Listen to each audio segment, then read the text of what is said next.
Before we continue with this video, visit my new business venture, carmarshal.com. For your next vehicle purchase, we advertise over 100,000 vehicles nationwide. That's carmarshal.com. The link is in the description.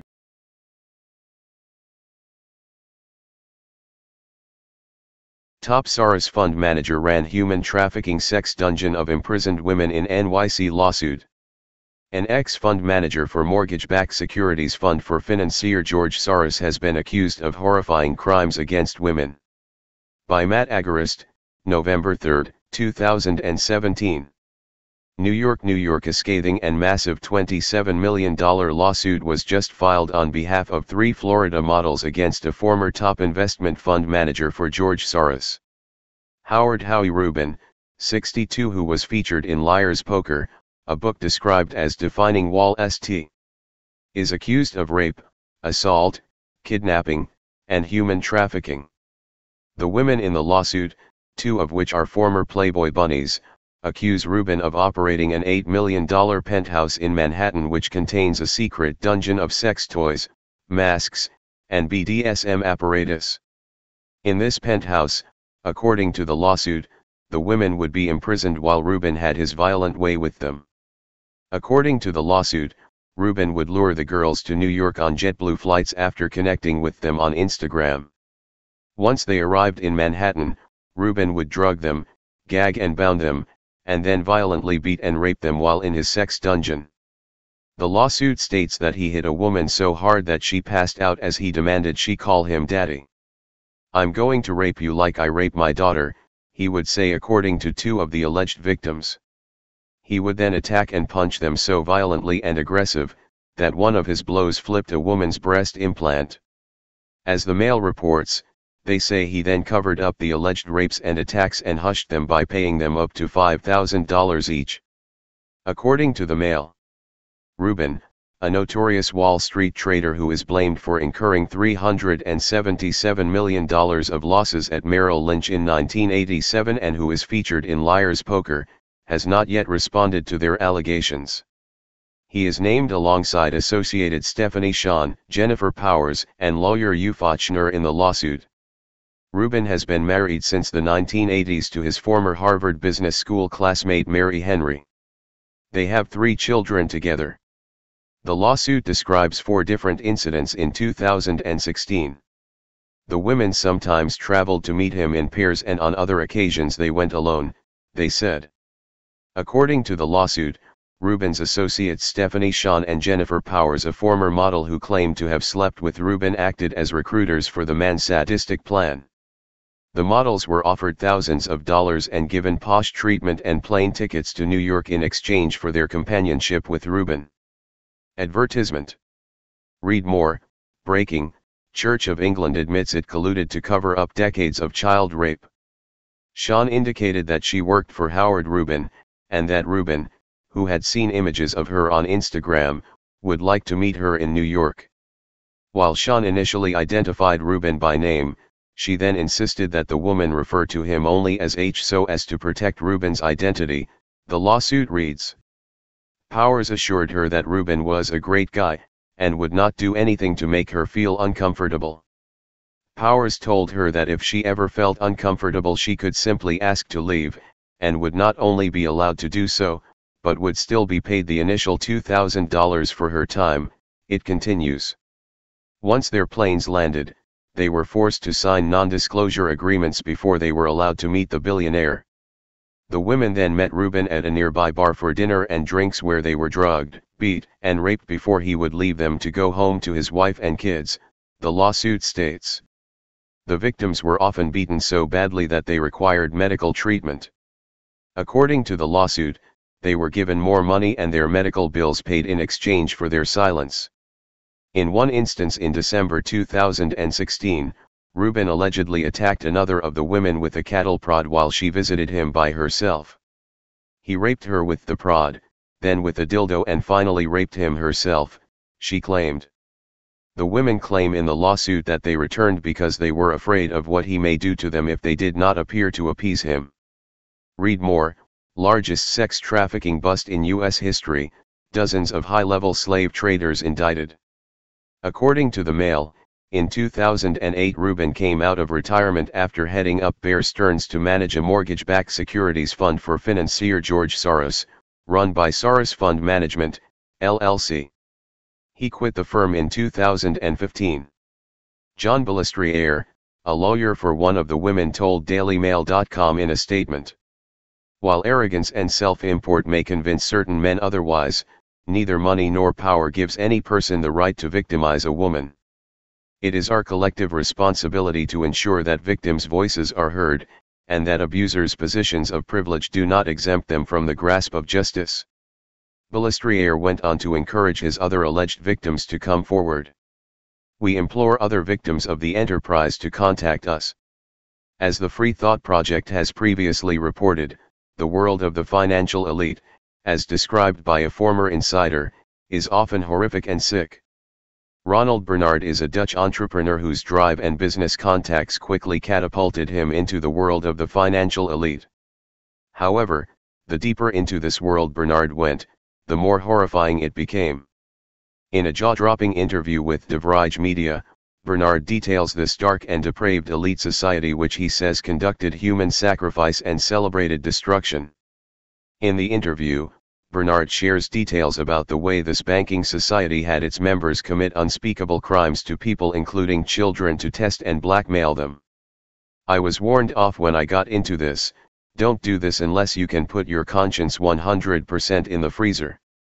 I heard myself laugh at it back then, but it wasn't a joke at all." Read more.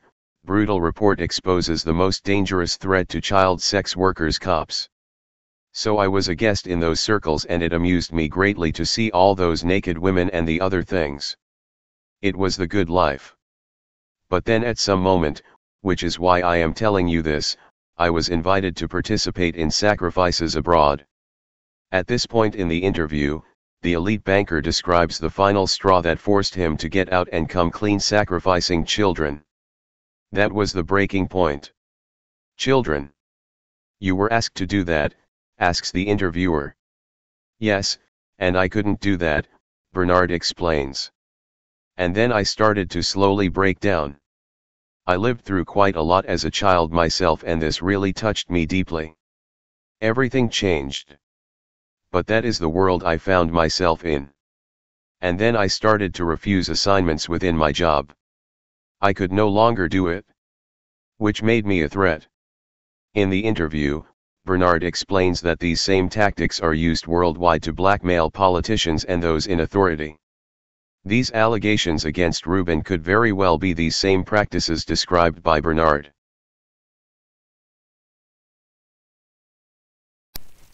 Hey Charlotte County, this is Charlotte County COPWATCH, and I found that I had to make a change this ending on my videos, letting you know about the channel and fair use laws, you know, how we can report on other people's reporting and how it's good, how it's bad, etc. But you guys can look it up yourself. It is legal. It's in there. But like I've told you before, that I've been cut off from making money on YouTube for 4 years. It's really weird, bizarre, but they cut the money off, but they said you can keep the channel, and now YouTube makes all the money. And if you get bored, plug it into Social Blade website, and you'll see that they are making a huge amount off the site. Right now it's at 63 million views, 53,000 subscribers, almost 3 million views a month. You know, trying to wake people up, and I make nothing. In fact, I got a customer that's ex-congressman. He said if I could ever find a lawyer, sue YouTube on it. But because this is nuts, 4 hours a day, and to save America. You know, but at the same time, it's worth it. Look at what our founding fathers did. They died for this country. So, but getting back to the money part, this is why I'm redoing the video. Is my dream of everyone giving $1, and it's going to be $53,000 a year, or if they did Patreon, which you know, can be monthly. That is not working. That'd be great if it did. Nothing is perfect. And I appreciate the people that do donate, you know, what they can on PayPal. And there again, I'm letting you guys know that is not much. Is, you know, monthly is, oh my god. So anyways, yes, you cannot live on it. It's very, very, very low amount. But the dollar things, I do appreciate that. But when I first said everybody give $1, that's not working. I'm just I'm just letting you guys know it's that dream. Everybody gives $1. 53,000 subscribers. It's not working. So yes, if you can give more than that, you know, I appreciate it. Like I said, you know, I'm in a unique situation where, you know what, we're already debt free, and I'm not rich, but with the little business that we have, I am able to do what I am able to do 45 hours a day, you know, letting you guys know what's going on. In 4 years, I've did the whole thing myself, 12,000 videos on there. I literally get emails where people are like, holy crap, I never knew it was this bad. And it is this bad, and it's getting worse every day because we have the internet, we have cell phones, we have cameras everywhere now, and it's just disgusting what's going on. And then, as you guys know too, we got Trump, we got Jeff Sessions doing a war on drugs, and now he wants to go after the forfeiture laws again. It's just unfreaking real. So if you can give more than that dream of everybody giving $1, that old video, that's not working. They're not. They're just not. So anyways, if you can give more than that dream is not working. Hardly anybody is giving. There you go. So that's why I'm remaking the video. If you can give more than that would be great. And there again, like I said, the Patreon's there. There is some people on there that are starting to give, but there again, it's very, very low. And like I said, I don't want to get rich off of that. I'm going to keep doing what I'm doing because, you know, it's still so stinking corrupt. It's not even funny. My court case that I'm going to be paying out of my pocket myself with Charlotte County's coming up. They illegally looked me up and then posted all my information on LEOAFFAIRS website. They basically doxed me, however you want to say that. I forget what the word is, and they outed me, man. And that information on that site went out to 500 sheriffs, deputies, people that work at the jail, etc., etc., etc. So yeah, it is very, very scary, but we're going to do a federal case, 1983 case, violating freedom of speech. We have 17 cameras in the house now. We got 2 cameras in the car. I always carry a camera plus a cell phone. A lot of people are highly recommending I get a vest now. If I could, if the wife would let me, I would run for sheriff. We are trying to push the thing nationwide right now. Where just to mix it up and to get the topics out there is register to run for sheriff, NPA, no party affiliation, as a write-in, and that is completely free, and you can participate in the elections. And there's a lot of stuff. We got a guy, James McLinnis in Pinellas County, Tampa, who almost won. He experienced the corruption himself. The story is unbelievable. Look him up. It's mind-blowing what they did.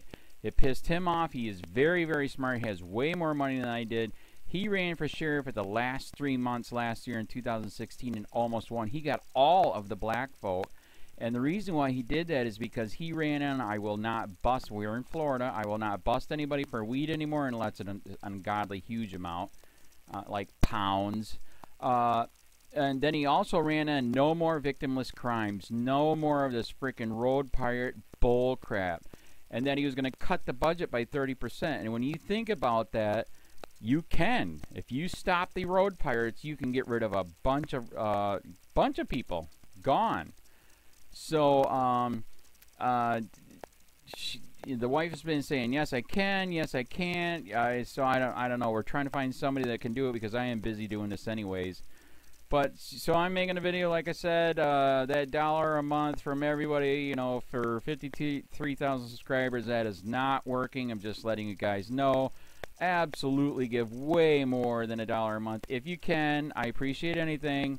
By the way, remember too, when you give that, PayPal takes like freaking 15 to 20%, so it's even worse than that. But, and there again, like I'm letting you guys know, it's way, what I get is very, very low. Appreciate it, but it is very, very low. Can't live on it. I'm just, you know, I'm working, and that's what I'm working on. And that court case is going to cost a buttload of money. That's federal court. Just the filing fees and the depositions that we're going to be doing with this corrupt cop. So there's another reason to give. We are going to be doing a deposition with this very corrupt. He was in a drug squad. He is a bad guy. He's on steroids. We heard steroids are rampant here. That's why their attitude is so bad. And we are going to get him on video, and it will be on YouTube. So that case alone is $5,000 just to bring it to court, and that's my money out of my pocket. So there's another reason to give, and give way more than $1 if you can. So keep that in mind. This is the new video, and I see, God, I talk a lot. It's already 7 minutes, but had to make it just to let you know that $1 a month from everybody is not working. They're not doing it. So if you can give more than that, please. So thanks. Keep it up. Share, like, subscribe, tell your friends, send me your videos on corruption, and I'll post it.